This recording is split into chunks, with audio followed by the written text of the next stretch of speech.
A paz do Senhor, queridos e queridas, mais uma vez com vocês aqui, hoje, começando mais um trimestre, o quarto trimestre de 2018, vou falar da lição de número 1. O título dessa lição é Parábola, uma lição para a vida. E o interessante é que nesse trimestre nós teremos 13 lições e o foco das 13 lições será as parábolas de Jesus. Nessa lição especificamente, nós não vamos abordar nenhuma parábola especificamente, mas é muito importante esta lição como a base para o entendimento de todas as parábolas de Jesus. Então essa lição ela tem o propósito de conceituar o que é a parábola, qual que era o contexto, de que forma, por que Jesus a usou, de que forma nós podemos trazer isso para os dias atuais e ajudar os nossos alunos a entenderem e conhecerem a plena verdade de Deus revelada através da pessoa de Jesus Cristo. Então, Jesus disse para os discípulos, ide por todo mundo e pregai o meu evangelho. Então, quando Jesus deu essa ordem do ide, não havia ainda os 4 evangelhos que nós conhecemos hoje. Esses evangelhos foram organizados e escritos lá na frente, a igreja já tinha a sua vida própria. Então, que evangelho era esse que Jesus pediu para os seus discípulos pregarem? Então, a Bíblia diz que Jesus ele pregava, Jesus ensinava e Jesus curava. Jesus pregava através dos sermões. Jesus curava e realizava milagres através da intervenção sobrenatural de Deus. E Jesus ensinava através de parábolas. Então, nós temos, como o próprio João disse, olha, se fosse registrar tudo aquilo que Jesus disse, nenhuma, assim, qualquer biblioteca do mundo caberia, a quantidade de ditos e ensinamentos que Jesus transmitiu naqueles 3 anos de ministério, 3 anos e alguma coisa. Mas a gente vê uma síntese aqui do Espírito Santo dos ensinamentos de Jesus, ou seja, passando a essência daquilo que ele trouxe para a humanidade como verdade. Então Jesus poderia ter vindo simplesmente para executar o sacrifício na cruz, morrendo lá na cruz do Calvário, cumprindo toda a vontade de Deus, sem pecado, sem ira, sem contenda, servo sofredor, o Cordeiro de Deus, e fazendo isso, ele já levaria sobre si o pecado da humanidade e a dívida estaria paga. Mais do que isso, ele deixa principalmente o ensinamento para os seus discípulos, para que eles pudessem disseminar em toda a terra a vontade de Deus e trazer o conhecimento e a verdade a todos, para que as pessoas pudessem ter, através do livre-arbítrio, através da escolha consciente, o desejo de aceitar, escolher e seguir a Deus. Amém? Então, hoje nós vamos falar principalmente do que é a parábola, contextualizar, conceituar e trazer o entendimento dessa figura de linguagem para as nossas realidades, para os nossos dias de hoje, tá bom? Então, a leitura bíblica em classe, essa eu vou ler com você, são 7 versículos, vou ler rapidamente. Está lá em Mateus 13, do 10 ao 17. Diz assim, e acercando-se dele os discípulos, disseram-lhe, por que lhes falas por parábolas? Uma pergunta. Ele respondendo disse-lhes, irmãos, essa resposta é a de Jesus, então essa é definitiva, tá bom? Não é a minha interpretação, é o que Jesus disse. Ele respondendo disse-lhes, porque a vós, os discípulos, é dado conhecer os mistérios do reino dos céus, mas a eles, que é a multidão, não lhes é dado, porque àquele que tem se dará e terá em abundância, mas aquele que não tem, até aquilo que tem lhe será tirado, que não tem nada, vai ser tirado do nada. Por isso lhes falo por parábolas, Jesus está dizendo, eu falo a eles por parábolas, porque eles vendo não veem, ouvindo não ouvem, e nem compreendem. E nele se cumpre a profecia de Isaías, ele é literal, que diz, ouvindo ouvireis, mas não compreendereis, e vendo vereis, mas não percebereis. Porque o coração deste povo está endurecido, e ouvindo de mau grado com seus ouvidos, e fechou os olhos, para que não veja com os olhos, e não ouça com os ouvidos, e compreenda com o coração, e se converta, e eu o cure. Mas bem-aventurado os vossos olhos, porque veem, e os vossos ouvidos, porque ouvem. Porque em verdade vos digo que muitos profetas e justos desejaram ver o que vós vedes e não viram, e ouvir o que ouvis e não ouviram.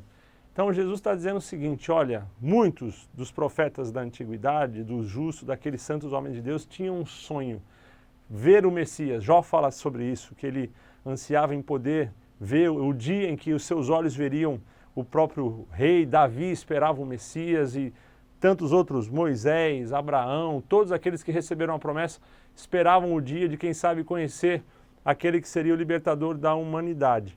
E aquela geração teve a oportunidade de conhecer Jesus, mas o seu coração era endurecido, o seu coração era fechado. Eles não quiseram reconhecer em Cristo o Cristo que havia de vir. Eles queriam um Messias de acordo com a vontade deles e não o Messias que Deus enviou de acordo com a sua vontade. Então a eles foi vedado o entendimento. Aí você pode pensar, meu Deus, como é que Deus faz um negócio desse? Privou uma geração inteira da salvação, de não conhecer a verdade, de não ser alcançado? Não é isso. Entenda o que o texto diz. Eles não teriam o privilégio de serem transformados, de terem sido transformados e salvos por terem ouvido a palavra do próprio Deus, porque Cristo é Deus andando entre nós. Eles ouviram, viram, mas não aceitaram, coração endurecido, só queriam os milagres, não queriam seguir a Cristo. Porém, aos discípulos foi dado que eles ouvissem e que entendessem. Quando acabavam as parábolas, quando a multidão se afastava, você vai ver que por diversas vezes Cristo explicava as parábolas aos discípulos. Em momentos onde Cristo não explica aquelas parábolas diretamente, depois o Espírito Santo, através da sua vinda sobre eles, faz com que eles tenham um entendimento. E então os discípulos vão anunciar o Evangelho de Cristo. Ide por todo mundo e anunciai o meu Evangelho. Começando por onde? Começa por Jerusalém, depois Judeia, depois Galileia e depois os confins da terra. Então o que os discípulos fizeram? Voltaram àquelas pessoas e ensinaram novamente as parábolas de Jesus, pregaram novamente os sermões de Jesus, agora explicando, dando a eles o entendimento que lhes foi vedado quando ouviam, quando Cristo falasse. Então, não é que Deus não deu essa oportunidade para aquela geração. Eles perderam o privilégio de entender direto da boca de Deus, mas ouviram, aquela geração ouviu todos os ensinamentos de Jesus. O Evangelho foi pregado por todos os cantos ali da Judéia, ali daquela região da Palestina, e depois, através de Paulo e outros apóstolos, se espalhou por todo o mundo. Então Deus é justo, santo e maravilhoso. Então vamos entender um pouco agora a questão da parábola. A parábola vem do grego parabolê ou parabolé, quer dizer por de lado, ou seja, comparar alguma coisa com outra coisa. Então tem um carro, que carro é melhor? Tem esse e tem esse. Aí você vai observar os detalhes desse carro, os detalhes daquele carro e pela comparação você vai tomar uma decisão. Então significa comparação, tá? Então você vai ver muito, em várias das 32, talvez nós temos cerca de 32 parábolas registradas como parábolas de Jesus. Tem algumas pequenas parábolas, algumas pequenas palavras que Jesus colocou ali, alguns ensinamentos, uns entendem como parábolas, outros não entendem como parábolas, mas onde há um consenso, cerca de 32 parábolas ensinadas por Jesus. Então a gente não vai ter tempo na lição, são 13 lições, de estudarmos essas 32 parábolas. Por isso, cabe a você depois fazer esse estudo com calma. A ideia é poder te ajudar a entender o contexto. Então, nesse sentido de pôr de lado, você vai ver em muitas dessas parábolas, Jesus começa com a expressão é semelhante a. Então está aqui Mateus 20, versículo 1. Porque o reino dos céus, então ele vai explicar o que é o reino dos céus. É semelhante a um homem, pai de família, e aí ele vai contar essa história. Então a parábola ela tem esse sentido, né? De pôr de lado, então de ser semelhante. Então ela era uma figura de linguagem, era uma forma de você explicar uma verdade, de você explicar um conceito, para não ter que abordar aquele conceito de uma forma talvez técnica, objetiva demais. O que o grande professor, Jesus que é o maior de todos, o maior didata que houve, ele fazia o quê? Ele criava, através das parábolas, que é uma figura de linguagem, é um recurso humano, ele aplicou esse recurso, que é comparações através de simbologias. Ele fazia com que aquelas verdades complexas fossem assimiladas de forma simples. Então, para a gente diferenciar, você tem a parábola, vou detalhar, estou fazendo isso. Você tem o provérbio, vou dar um exemplo de um provérbio. A palavra dita a seu tempo. Então, o que é uma palavra dita a seu tempo? A palavra dita na hora certa, mas qual que é o contexto disso? Qual que é o peso? Qual que é o valor disso? Salomão fala, é como ou é semelhante a maçã de ouro em uma bandeja de prata. Então, é um provérbio, certo? Então, a palavra dita a seu tempo é como uma maçã de ouro em uma bandeja de prata. Ele está fazendo uma comparação. Outro provérbio que a gente poderia dizer, água mole e em pedra dura, tanto bate até que fura. Então são provérbios que trazem, de uma forma sintética, verdades. São frases para você guardar, para você sintetizar verdades para você aplicar no dia a dia. Isso seria o provérbio. Aí você tem o tal do dito popular. Então vou dar uma expressão aqui do sul do país. Então, mais feliz do que pato no banhado. Hã? Ou uma outra, melhor ainda, mais faceiro do que égua com 2 potrinhos novo. Você vai dizer, como é que é, pastor? Não estou entendendo nada. Este é o grande segredo da parábola, do provérbio e do dito. Ele tem que ser contextualizado à sua época e ao seu momento. Então, quando eu falo uma maçã de ouro em salva de prata, talvez hoje não faça muito sentido. Água mole em pedra dura, sim, porque essa visão você consegue perceber nos dias atuais. Agora, hoje não tem sentido uma maçã de ouro numa bandeja de prata. Para a antiguidade, você ter um objeto de decoração como uma maçã toda feita ou através da fundição ou através de outra técnica de preparar o ouro, uma peça inteira de ouro daquela maneira, isso demonstrava um trabalho, uma qualidade, um cuidado, um esmero gigantesco, ou seja, ela tinha um valor e a sua apresentação era de igual forma em uma bandeja de prata. Então, para aquele contexto, esse provérbio fazia sentido. E esse dito popular faz sentido para quem mora na roça. Quem já viu um banhado, sabe o que é um banhado. Tem rio, tem riacho, tem lagoa, tem um banhado. E já viu um pato brincando num banhado. Aí entende, faz sentido, ou feliz como um pato num banhado. Ou mais faceiro ou alegre do que uma égua com 2 potrinhos novos. Acabou de parir ali 2 potros, você não sabe quem está mais feliz, ela ou os potros. Então, a parábola, o provérbio e o dito, ele só vai fazer sentido dentro de um contexto. Então, a parábola é uma história contada com elementos reais do dia a dia da pessoa que conta. E de forma simbólica.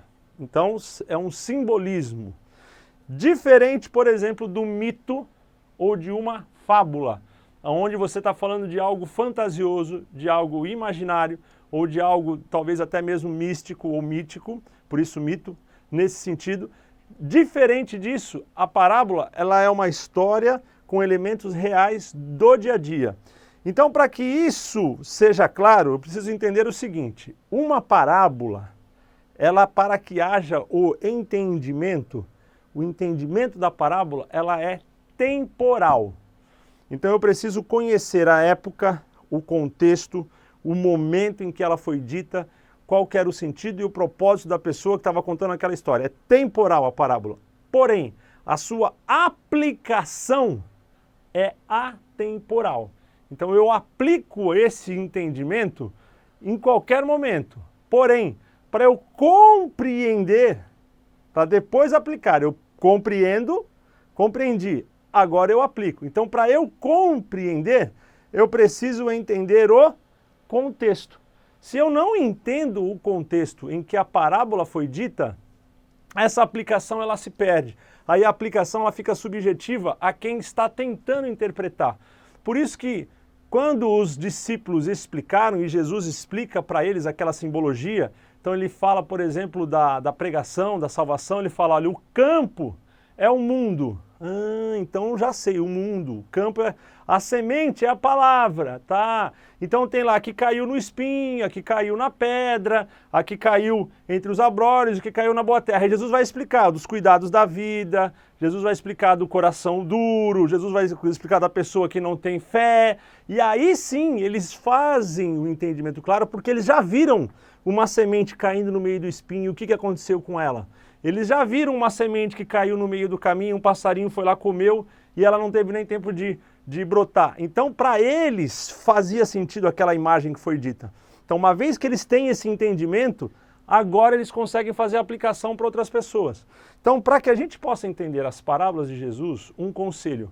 Você, professor, e você, aluno, que quer entender melhor, você vai precisar estudar de uma forma profunda, se possível, a religião. Eu vou falar algumas coisas aqui, vou bem por cima, não vou me propor a ser profundo aqui, mas a religião, a política, a economia, a sociedade, os costumes, você precisa entender, você precisa ir lá para o século I, a Palestina do Império Romano, você precisa botar aquela roupa, sentir o calor, você precisa estar naquele ambiente. Quando você entender e sentir na sua pele, se colocar naquele lugar, aí vai fazer sentido. Uma vez que fizer sentido, você consegue aplicar. Então existem livros de geografia bíblica, onde você vai estudar costumes, cultura, geografia, distância, localização.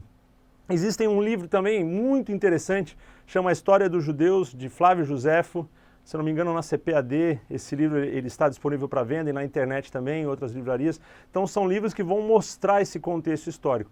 Então é importantíssimo, para que você não dependa só do que outras pessoas dizem a respeito da palavra de Deus, para que você possa chegar ali, ler e ter o teu entendimento, fazer um estudo detalhado sobre isso, tá bom?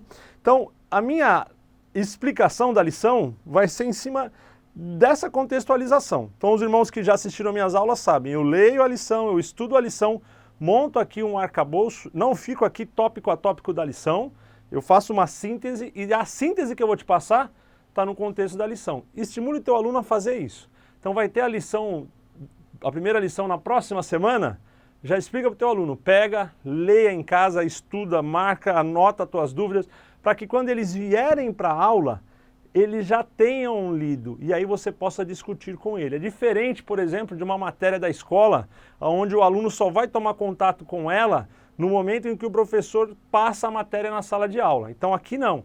A ideia é que seja o contrário. Primeiro ele tenta entender o que ele consegue, anota as dúvidas e aí você consegue direcionar o teu aluno de uma forma mais pessoal para aquilo que seria a dificuldade dele. Essa é a minha dica, tá? Então vamos lá entender o contexto. Então primeiro, eles estavam sob o domínio do Império Romano.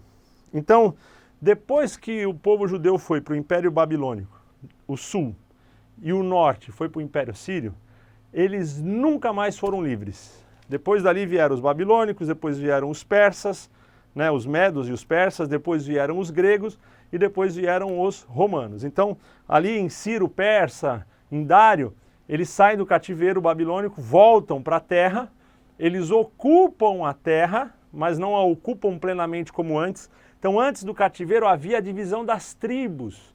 Cada tribo ficava num lugar de acordo com o que Moisés tinha dividido pela orientação de Deus. Uma vez que eles voltaram como escravos, já não podiam dizer, não, eu vou para cá, eu vou para lá, eu vou para lá. Não, eles iam para os lugares aonde o rei determinasse que pudessem ir.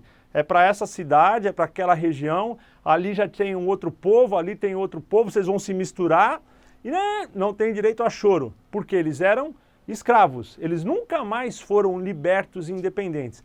Acabou o domínio dos persas, dos medos e persas, já vieram os gregos. Se submeteram ao domínio dos gregos. E depois vieram os romanos. Lógico, no meio sempre havia algumas rebeliões, tem a rebelião dos macabeus, você vai entender depois isso pesquisando na história. Hoje na internet já dá para ver bastante coisa disso do que eu estou te falando. Então, eles estavam sob o domínio do Império Romano. Então, Roma estabelecia as leis, então haviam as leis do judaísmo, mas eles não podiam aplicar a lei do judaísmo sem a autorização de Roma. Eles não poderiam mais fazer aquilo que eles queriam de acordo com a lei. Eles tinham que pegar, olha, na nossa lei diz assim, a lei romana diz de outro jeito. Será que vocês autorizam a gente a fazer isso?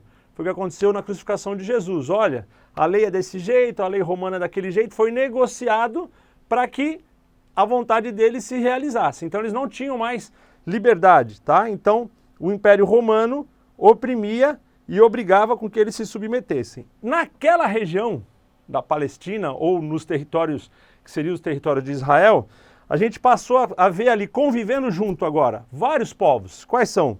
Os judeus, os descendentes ali de Abraão, gentios, seriam outros povos de outras regiões da Europa, da Ásia, que estavam ali como negociantes, mercadores, convivendo junto com o Império. Então, pessoas que vinham de vários lugares ali, então ali era uma rota comercial que dava acesso para o Oriente, para a África, então era uma rota importante, aquele estreito ali, aquela passagem de migração de mercadorias, então tinha gente de todo lugar ali, né? Você vê os gregos, por exemplo, estavam ali, então você tinha judeus, você tinha gentios, você tinha os samaritanos, e os samaritanos eram uma mistura de gente que vieram lá do cativeiro assírio, foram colocados na terra, quando o povo chegou, eles estavam lá, quando eles voltaram do cativeiro babilônico, então eles meio que empurraram eles para um canto. Então os samaritanos eram meio judeus com outros povos, eles eram mestiços, então não eram bem aceitos.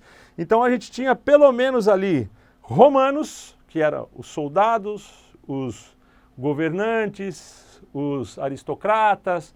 Não, então o Império Romano estava presente através dos romanos.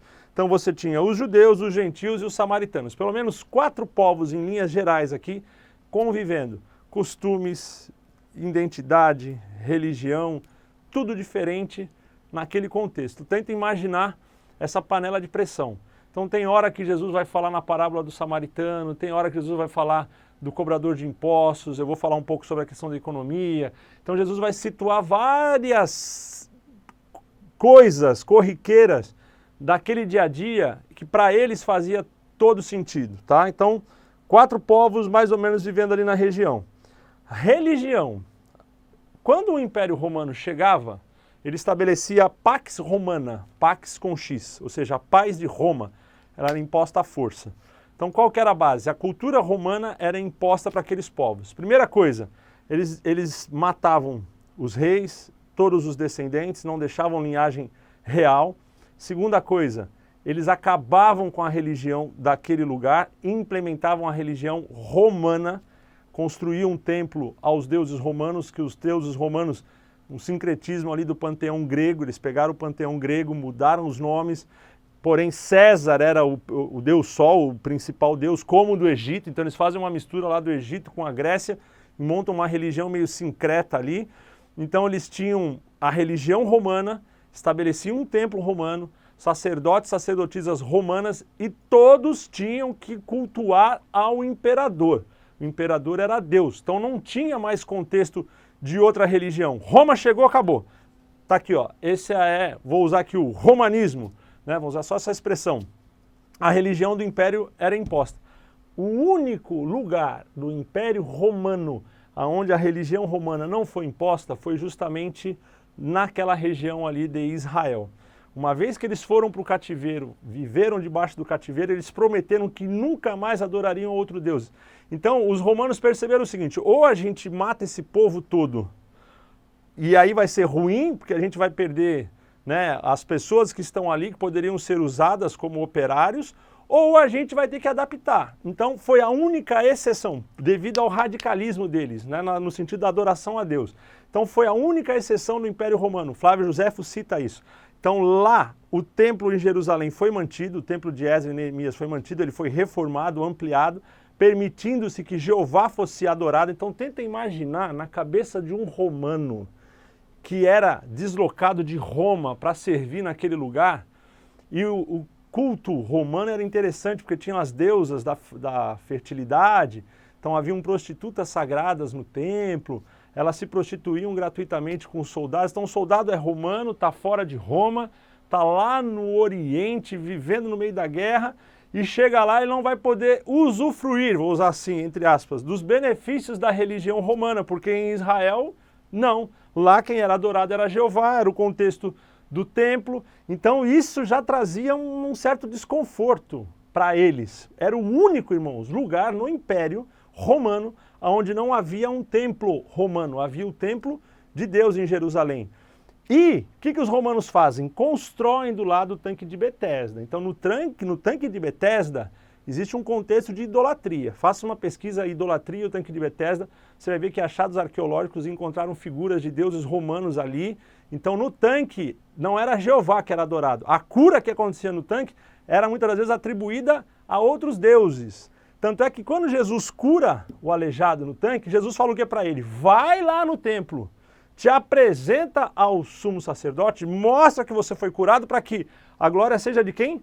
De Jeová. Então o povo que estava ali é mais ou menos como alguns lugares aí do Brasil, né? Não quero citar muito nomes aí, onde tem romarias, onde o povo vai lá, faz promessa, né? Paga a promessa, recebe cura. Tem vários lugares aí que você vai em templos de outras religiões que você vai ser curado também.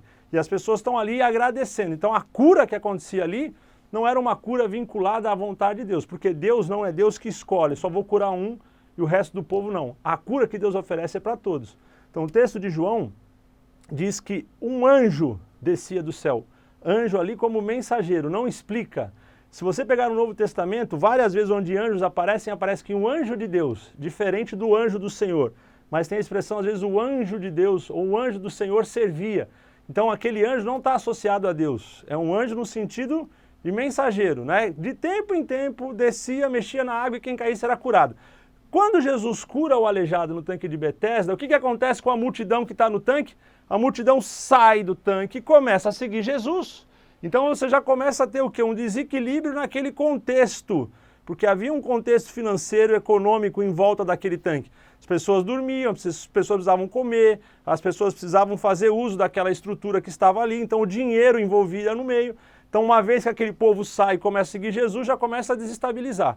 Então os romanos consentiram em não ter o templo aos deuses romanos, a César como imperador em Jerusalém, como a única exceção do império. Então isso já era uma marca muito grave de tensão para aquela religião. Então o que acontecia no templo, estava todo mundo de olho no que estava acontecendo ali, justamente por causa do radicalismo, tá? Então só mais uma questão. Então no judaísmo, então você tinha lá a religião romana no império e ali em Israel o judaísmo como religião. E no judaísmo a gente via pelo menos 3 classes dentro do judaísmo: os fariseus, os saduceus e os essênios. Então os fariseus, eles acreditavam na ressurreição. Eles acreditavam na vida após a morte. E eles eram mais legalistas. Por isso Jesus fala, a vossa justiça tem que exceder a dos fariseus. Eles levavam a lei a ferro e fogo. Eles não tinham misericórdia, eles não tinham graça. Coavam o mosquito, deixavam passar o camelo. Mas Jesus elogia o zelo pela lei dos fariseus. E Paulo fala, olha, sou fariseu, lá da tribo de Benjamim, mas fui criado na doutrina dos fariseus, a questão do cumprimento da lei, no sentido da obediência a Deus. Então, nesse sentido, eles eram mais radicais. Os saduceus, eles eram aristocratas, eles eram mais ligados ao império, mais ligados à questão política e não acreditavam na vida após a morte, não acreditavam na ressurreição. Eles tinham um entendimento que uma vez que acabou, acabou. Por isso vão ironizar com Jesus. Ó, essa mulher teve 5 maridos lá no céu, vai ser mulher de quem essa daí? Vai ser mulher de quem? Já que teve 5 aqui, vai ser mulher de quem? Jesus fala, não, no céu serão como os anjos, que não se casam, não se dão em casamento. E haviam os essênios. Os essênios, eles viviam afastados num templo em Qumran, eles construíram uma fortaleza, eles eram meio que gnósticos, então eles acreditavam em Deus, mas um Deus distante, transcendente. Eles não compartilhavam ou não compactuavam com a questão política, onde os judeus se submetiam ao Império Romano, ou seja, a adoração a Deus em Israel, ela acontecia de uma forma já não pura como aquela estabelecida por Moisés, porque já havia um conchavo político em várias coisas que eu não vou entrar no mérito hoje, mas várias coisas da política onde os judeus abriram mão, cederam, fizeram concessões para se adequar à vontade romana para que eles pudessem continuar adorando. Então os essênios não, eles se isolaram, eles viviam mais nos banhos ritualísticos, na questão da purificação. Então eles eram judeus, eles acreditavam em Deus, na lei, mas eles tinham uma interpretação mais espiritualista, mais gnóstica, mais transcendental. Por isso eles viviam afastados. Então você tinha fariseus, eram mais radicais na questão da lei, acreditavam na ressurreição, saduceus, aristocratas, políticos e os essênios. Então esse era o contexto religioso. Alguns hoje chegam a atribuir que Jesus era essênio, por causa da sua maneira de agir, a maneira dele se posicionar. Porém, irmãos, Jesus não fez parte de nenhum partido político religioso. Ele não era fariseu, saduceu e nem essênico. Ele simplesmente fazia e servia a Deus submisso à sua vontade. E ele critica posturas desses grupos em determinados momentos do seu ministério, tá? Então é importante você entender isso. Jesus vai falar na parábola do bom samaritano. Olha, tá lá o sacerdote, tá lá o levita descendo e o homem está caído no chão e ninguém cuidou. Então Jesus fala do bom samaritano, Jesus fala do fariseu, Jesus fala do levita. Jesus vai colocando personagens daquele contexto nas suas histórias, para que eles pudessem se perceberem o quanto eles eram hipócritas. Por isso é importante eu tentar entender quem são essas pessoas para eu ouvir o nome e não ficar, né, sem entender direito. Eu perco parte do ensinamento, tá bom? Então, essa questão aqui que eu já falei. O que mais? Os templos, eu já disse, então havia templo à deusa Diana, outros deuses, e lá em Jerusalém não, né, e tinha o contexto do tanque de Betesda que tinha a ver com idolatria. Agora, os locais onde Jesus viveu. Jesus nasceu em Belém.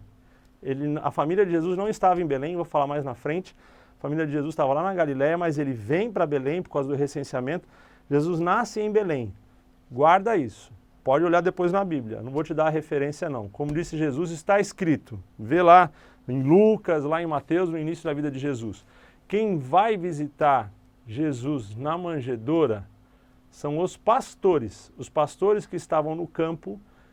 Eles têm a revelação ali do anjo que aparece, o coral louvando, eles saem do campo, é verão, eles estavam no campo com as ovelhas, o verão lá na Palestina, julho, agosto, né, setembro, onde aqui no hemisfério sul é inverno, lá é verão, então julho, agosto ou setembro, foi mais ou menos ali que Jesus nasceu, nada a ver com 25 de dezembro, isso é outra coisa. Isso é sincretismo religioso, tá? Então, quem vai lá visitar na manjedoura são os pastores. Os magos estão no Oriente, ou os sábios, né, do Oriente. Quando eles veem a estrela, eles saem numa jornada lendo a profecia de Isaías. Eles estudavam as religiões da época, eles viam que havia uma profecia do nascimento daquele que libertaria a humanidade, e ele seria filho, né, de Davi, da casa real. Então eles saem e vão até Jerusalém, porque Jerusalém era a casa real, era onde tinha o palácio do rei, e chegando em Jerusalém eles procuram pela criança. Herodes fala, não nasceu criança nenhuma aqui.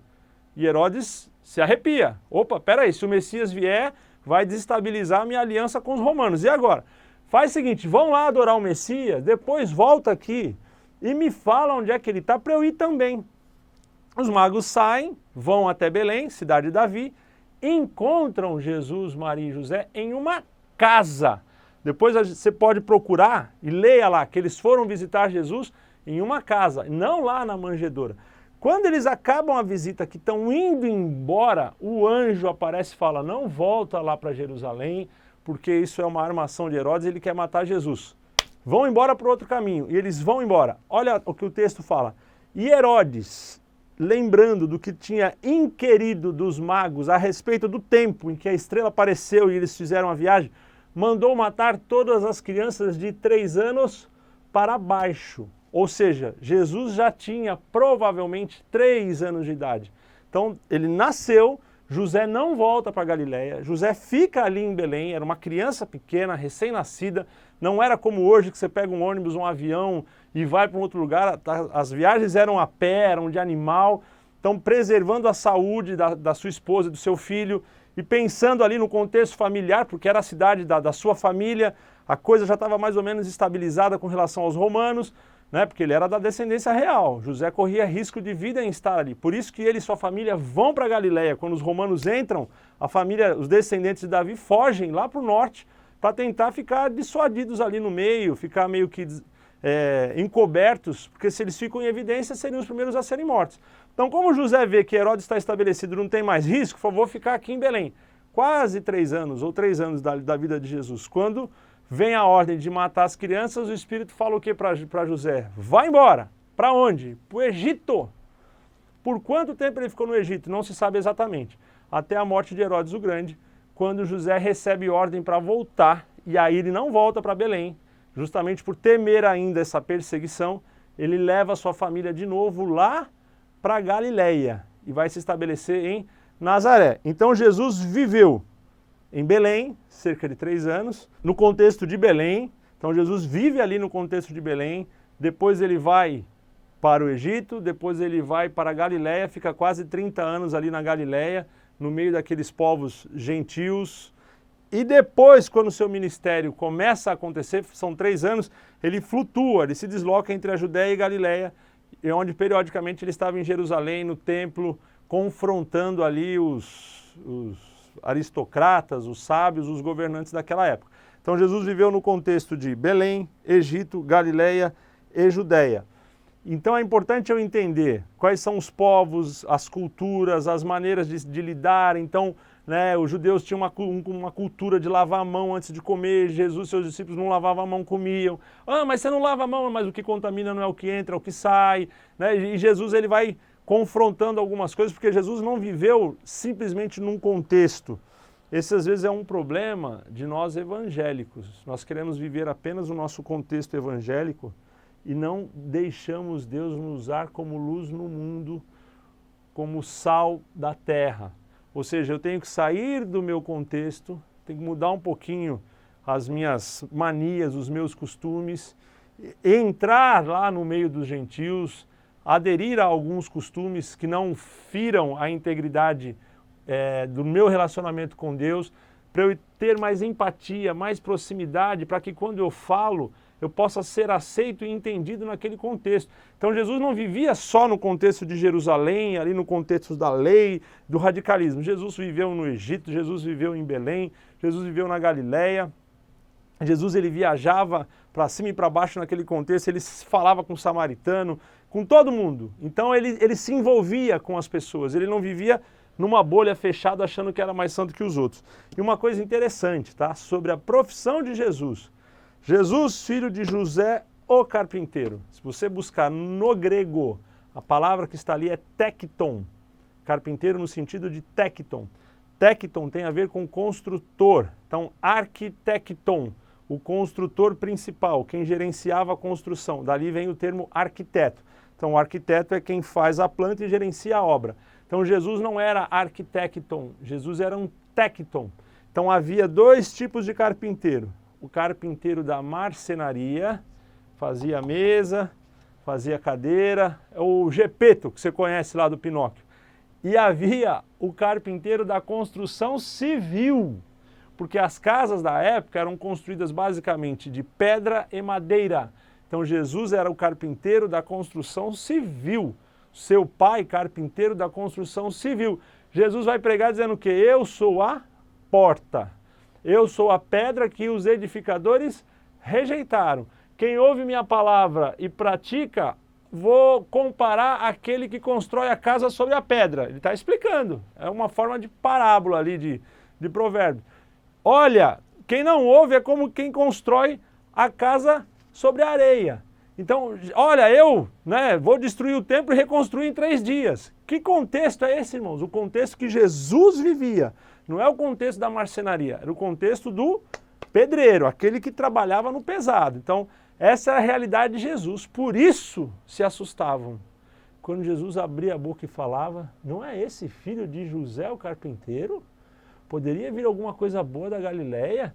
Como assim? Ele não é levita, ele não faz parte da seita dos fariseus, dos saduceus, do essênio. Esse homem é um operário, como é que tem tanta sabedoria? A Bíblia fala que ele falava, as pessoas diziam, falava que como tendo autoridade. Então, para eu ter autoridade num assunto, eu tenho que estudar e comprovar o meu conhecimento. Então, ele fala com autoridade. Sobre construção, conversa com o irmão João ali, ele é engenheiro, já fez ponte, prédio. Então, o que o irmão João falar, está falado, ele tem autoridade. Agora você vai falar de construção com quem? Não, fala com o Antônio. O que o Antônio é? O Antônio é motorista. Motorista vai falar de construção? Então, peraí, o carpinteiro, pedreiro, está lá falando sobre a lei de Deus de uma forma que, Então ele falava como tendo autoridade, por isso Jesus chocava. Então entenda como doía para um fariseu ouvir alguém lá da Galileia. Jesus não deixa clara a sua origem real. Isso é falado depois, lá na sua genealogia, quando os evangelistas, falando dele, mostram a sua origem real. Mas Jesus não se declara, olha, sou descendente de Davi. Pelo contrário, quando quiseram colocá-lo como rei, ele se esconde. Então tenta imaginar, irmãos, o quanto doía para um fariseu, um doutor da lei, ouvir um pedreiro, vou usar essa expressão, ensinando com mais sabedoria e autoridade do que ele. Então doía demais. E uma coisa interessante, você vai ver em algumas passagens a multidão chamando Jesus de mestre ou Rabone. Tem o rabino e o Rabone. O Rabone é aquele que ensina o rabino. Gamaliel era um Rabone. Então ele ensinava os sacerdotes, os sumos sacerdotes. Era aquele que era o extremo conhecedor. Então Jesus, um jovem de 30 anos, foi comparado a um Rabone, tá? O que mais? Economia. Então, primeira coisa sobre economia, o dinheiro que circulava era romano. Então você tinha lá o denário, o dinheiro, você tinha a imagem de César de um lado, né? Então, diferente lá da dracma, então você tinha o dinheiro romano, essa era a imagem ali, uma moeda que vinha de Roma, não tinha mais a moeda de Israel, não podia circular, só podia circular o dinheiro romano. Então, quando Jesus, vamos falar de Jesus sobre o imposto, cobrar Jesus, Jesus fala o que? O seguinte para eles, ó, dai a César o que é de César e dai a Deus o que é de Deus. Essa é uma crítica pesada aos fariseus, que amavam o dinheiro. Está dizendo o seguinte, peraí, esse dinheiro que vocês amam, que dinheiro é esse? Dinheiro romano. Esse dinheiro não é nosso, nem o dinheiro é nosso, é de Roma. Então vocês vivem atrás de um dinheiro que é do império. Então o amor de vocês está ao Deus do império, a Mamon. Não pode servir a Deus ou a Mamon. Escolhe quem que vocês vão servir. E você vai perceber, irmão, que das 32 parábolas de Jesus, mas grande parte delas, vocês vão descobrir isso durante essas 13 lições, está relacionado à relação, ao uso que o homem faz do dinheiro. Como o homem se relaciona com o dinheiro. Jesus, ele critica pesadamente esse relacionamento do homem com o dinheiro. Então o dinheiro ali, ainda pior de tudo, era o dinheiro romano, voltado para a idolatria, consagrado a deuses, a demônios. Então esse era o dinheiro. Então o Império Romano, ele estabelecia o que naquela região? Principalmente o comércio, e o comércio vindo da agricultura, do trigo, que era o principal cereal plantado naquela região, grandes campos de trigo, pesca, como eu já falei, ali no Lago da Galileia, eles praticamente forneciam peixe para boa parte do império, o peixe era pescado, salgado, seco, não tinha geladeira, então você salgava e aí você vendia. E você tinha também os porcos lá de Gadara, né, os gadarenos, faz parte da cidade, Gadara é uma das cidades das 10 que eu falei, da Decápolis, na região do Mar da Galileia. Então eles criavam porcos. O judeu não comia porco, mas os romanos sim. Então eles criavam porcos e vendiam para o Império Romano. Então tinha os porcos lá em cima, os peixes e do meio para baixo ali plantação de trigo. E no contexto de Jerusalém, você tinha mais um contexto político, contexto religioso. Você via ali os levitas que viviam em redor do templo, fazendo a sua aliança com os romanos, e já no caso da Galileia você tinha mais a questão comercial com os outros povos e o relacionamento com o Império Romano. Então, resumidamente, a questão comercial era essa. Ali para o sul, aristocracia, a vida em volta do templo e da política romana, né, do governo romano, e do meio, Samaria, para o norte, Galileia, mas a questão ali da pesca, da criação de animais, da agricultura, de uma forma geral. Então Jesus, ele vai falar para as pessoas dentro da linguagem de cada uma delas. E aí você tinha, com relação aos funcionários romanos, o que você tinha ali? Você tinha os soldados, que era o império militar, você tinha os soldados, os centuriões, e eles iam sendo promovidos, eles chegavam a um ponto onde eles poderiam chegar a generais, e dali eles iriam ou para o governo, como Pilatos, que era um governador, ou iam para o Senado, ou talvez, quem sabe, até chegar a um dia a ser um César. Então, ou ele saía, não um soldado, ele era da massa romana, mas a aristocracia romana, você tinha o quê? Já os oficiais, os centuriões e os outros termos que agora me fugiram, mas havia outras hierarquias no exército romano. Então, aqueles homens que eram da elite romana, eles poderiam ir para o governo ou para o Senado. Então eles eram mandados como centuriões, depois eles iam crescendo fora de Roma, tendo ações de sucesso fora, se estabeleciam e depois voltavam para Roma com uma posição diferenciada. Por isso a preocupação de Pilatos em não criar estresse com Roma. Então a comunicação na época era feita através das estradas romanas, havia um sistema muito eficiente de comunicação, era a carta, mas imagina uma carta andando 24 horas por dia. Então saía a cavalo de uma cidade para essa aqui, o cavalo cansou, tinha um outro carteiro aqui, pegava aquela carta e saía para uma outra cidade e aí ia revezando, até chegar lá. Então aquela carta andava 24 horas. E tinha uma expressão que todos os caminhos levam a Roma, porque Roma estabelecia estradas que levavam de todo o império até lá. Então tudo que acontecia fora, Roma tomava ciência e dependendo do que acontecia, Roma fazia intervenções, tirava rei, governante, mudava, enfim, trazia mais soldados, então de acordo com o que acontecia. Então cada um cuidava da sua região com muito cuidado. Por isso a mulher de Pilatos fala assim, olha, não se mete com esse homem que ele é justo, eu tive um pesadelo, não vai mexer porque você vai ter confusão com você, com a sua carreira. A preocupação deles era a carreira.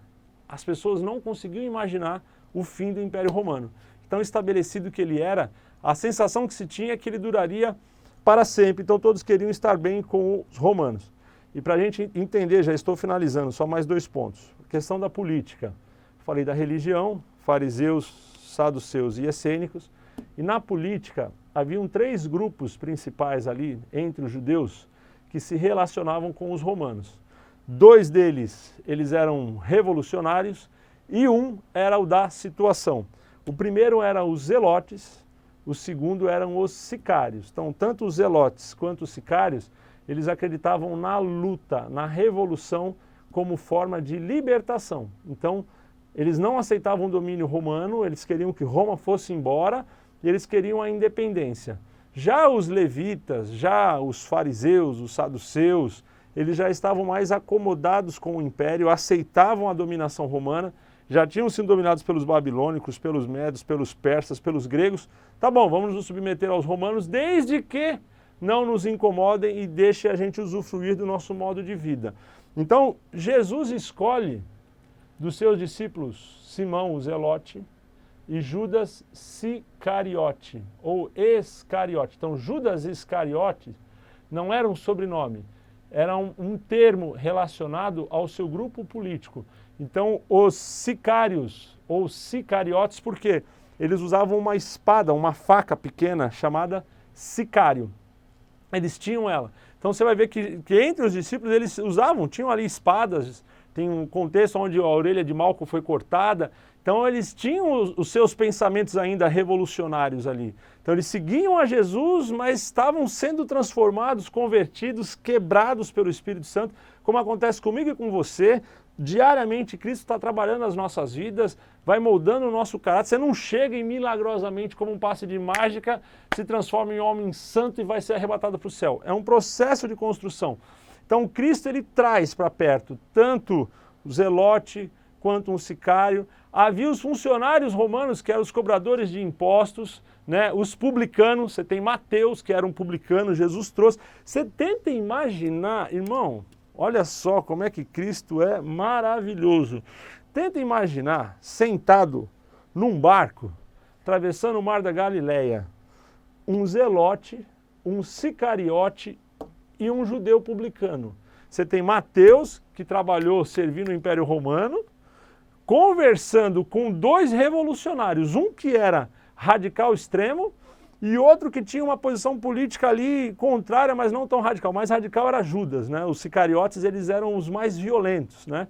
Então Jesus pega 3 grupos. Então tenta imaginar essa divisão política no Brasil hoje e você pegar lá, não vou falar de partido aqui, mas 3 posições extremas, botar todo mundo junto, agora vamos conviver.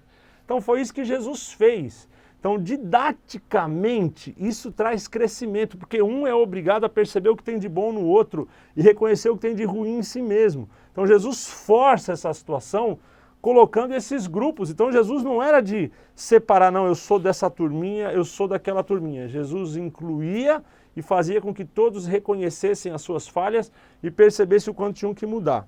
E finalizando, os governantes, a gente tem, quando os romanos chegam, depois da rebelião ali dos Macabeus, enfim, eles estabelecem o reino com Herodes. Herodes era um título, né? Então Herodes o Grande foi o governante que cuidou de todo Israel na época do nascimento de Cristo. Como eu falei, como os romanos matavam os descendentes da família real, a família de José sai de Belém e vai para Galiléia para fugir da ira romana, ficarem preservados ali. E quando Jesus nasce, né, tem essa questão dos magos, Herodes manda matar todos, a família de Jesus foge. Quando Herodes morre, aí Jesus volta, só que eles não voltam para Belém, eles voltam lá para Galiléia e vão viver lá. E aí a história continua. Já no tempo de Cristo, quando Cristo começa o seu ministério, ou seja, quase 30 anos depois, Israel tinha sido dividida. Então no sul, que era a Judéia, quem governava era Pilatos, romano, governava aquela região. E ao norte, quem governava? Herodes. Então, era um título, era um descendente daquele primeiro Herodes. Então, haviam outros Herodes, mas o Herodes que governava naquela época, governava a Galiléia. E Pilatos governava a Judéia. Por isso que no julgamento de Cristo, Cristo estava na Judéia, foi preso na Judéia e julgado por Pilatos. Como era Páscoa e os judeus vinham para a Páscoa, Herodes, que governava a Galiléia, tinha também lá um palácio na Judéia, e Herodes estava em Jerusalém para participar das festas do templo. Pilatos, sabendo que Jesus era oriundo da Galiléia, que havia vivido a sua vida inteira em Nazaré, falou, bom, faz o seguinte, então vai para Herodes lá julgar ele. Então Jesus foi julgado tanto pelo governante da Judéia, Pilatos, quanto o governante da Galiléia, Herodes. Foi julgado pelos dois e depois foi condenado, palavra final de Pilatos, porque o governo romano era dele, Herodes obedecia ao governo romano, a palavra final era dele. Dentro do contexto da Galiléia, se o crime fosse lá, Herodes tinha a palavra como governante romano para definir, e os levitas ali, os sacerdotes, os sacerdotes, é que influenciavam pedindo a morte de Cristo, tá? E então, de forma geral, é isso. Curiosidade só, Herodes, ele era edomita, Herodes não era judeu, ele era da tribo, né, do povo de Edom. Quem é o povo de Edom? Descendente de Esaú. Sabe o que Herodes governou ali Israel, governou a Galiléia durante, a família de Herodes durante quase, sei lá, 40 anos? Curiosidade bíblica, para se cumprir a profecia de Abraão, feita lá em Gênesis 27, quando Jacó leva embora a primogenitura, Esaú chega depois com o guisado, o pai chora, ó meu filho, já abençoei teu irmão, ele me enganou, foi embora, levou, acabou. Esaú chora, chora, chora e pede, pai, alguma bênção, alguma coisa. E aí Abraão vai dizer para ele assim, ó, isso aqui 27, Gênesis 27, 38. Disse Esaú a seu pai, tens uma só bênção, meu pai? Abençoa-me também a mim, meu pai. E levantou Esaú a sua voz e chorou. Então respondeu Isaque, no 39, seu pai, e disse-lhe, eis que a tua habitação será longe das gorduras da terra e sem orvalho dos céus. Os edomitas moravam nas montanhas. E pela tua espada viverás, e a teu irmão servirás. Então ele teria que ser através da luta e serviria os seus irmãos, ou os judeus. Acontecerá, porém, que, quando te libertares, então sacudirás o teu jugo do teu pescoço. Então, que profecia foi essa? No reino de Herodes, edomita, descendente de Esaú, ele, o filho, né, de Esaú, ou seja, Esaú e seus descendentes, governaram sobre os judeus durante um curto período de tempo, porque lá no ano 70 os romanos entram, destrói tudo, tem a diáspora, boa parte disso pela questão das revoluções que aumentaram dos sicariotes, dos zelotes, a questão dos essênios, enfim, aquela região virou um barril de pólvora para se cumprir a palavra de Jesus, e aí o império decidiu expulsar todo mundo dali, fizeram a diáspora, e aí perdeu-se o governo de Herodes, mas durante quase 40 anos, 70 anos, vamos colocar aqui quase 70 anos, os descendentes de Herodes governaram aquela região para cumprir a profecia de Abraão, a bênção de Abraão sobre Esaú, há mais de 3.000 anos atrás daquela época, né? Então, para você ver o cuidado de Deus, aquilo que Deus promete, irmãos, está prometido e ele vai cumprir. Então, a ideia era de uma forma sintética, mais ou menos, né? 50 minutos mais ou menos, passar para vocês aqui a base tanto do que é uma parábola, a sua aplicação, e o mais importante, primordial, é entender a necessidade de compreender todo o contexto da época. Falei bastante coisa, volta o vídeo, assiste com calma, anota, para você entender alguns personagens que vão aparecer, contexto. Então, na parábola do filho pródigo, ele vai aonde? Vai lá criar porcos, provavelmente qual a região? Gadara, está lá na região de Decápolis, ele sai e vai para lá. Então Jesus está falando para eles de coisas que para eles, quando ouviam, eles viam no mapa, eles entendiam o contexto. Então é importante eu ter esse entendimento, fazer esse estudo, a internet hoje nos ajuda bastante, faz uma pesquisa. Uma vez que eu entendo o contexto, depois eu consigo fazer a aplicação. Como eu disse, o entendimento ele é temporal e a aplicação é atemporal. Mas eu preciso fazer um estudo detalhado para entender o contexto da época, aí sim as parábolas de Jesus vão ter mais peso. E nas próximas lições nós vamos nos debruçar, juntamente com todos os professores desse canal aqui, no estudo das parábolas de Jesus. E agora eu vou fazer o nosso comercial. Gostou, irmão? Dá aquele like lá no final, né? Como diz a garotada, dá o like, dá aquele joinha lá, compartilha, passa para outras pessoas. No último trimestre teve uma lição que nós não conseguimos subir, infelizmente não foi possível. Entenda, essa é uma equipe de professores voluntários, pra vocês entenderem, hoje é sexta-feira, são 9 horas da noite, estou aqui voluntariamente gravando essa aula, que ela é disponibilizada depois na internet, fica quase ali o tempo disponível para todos, mas nós fazemos isso voluntariamente e às vezes o tempo, a agenda não é suficiente e eventualmente uma falha ou outra acontece. Então, em nome de todos, eu peço perdão por termos falhado em uma lição, nos ajudem, faça lá seu comentário, coloque sua opinião, compartilhe, se você gostou, dá o like lá, ora por nós, melhor do que o like é oração, ora por nós para abençoar esse canal aqui, e eu e os demais professores do canal voluntariamente estaremos aqui fazendo o nosso melhor para contribuir com o ensino da Palavra de Deus e para melhorar a nossa vida na Terra. Espero ter te ajudado, Deus te abençoe, obrigado e a gente se vê por aqui.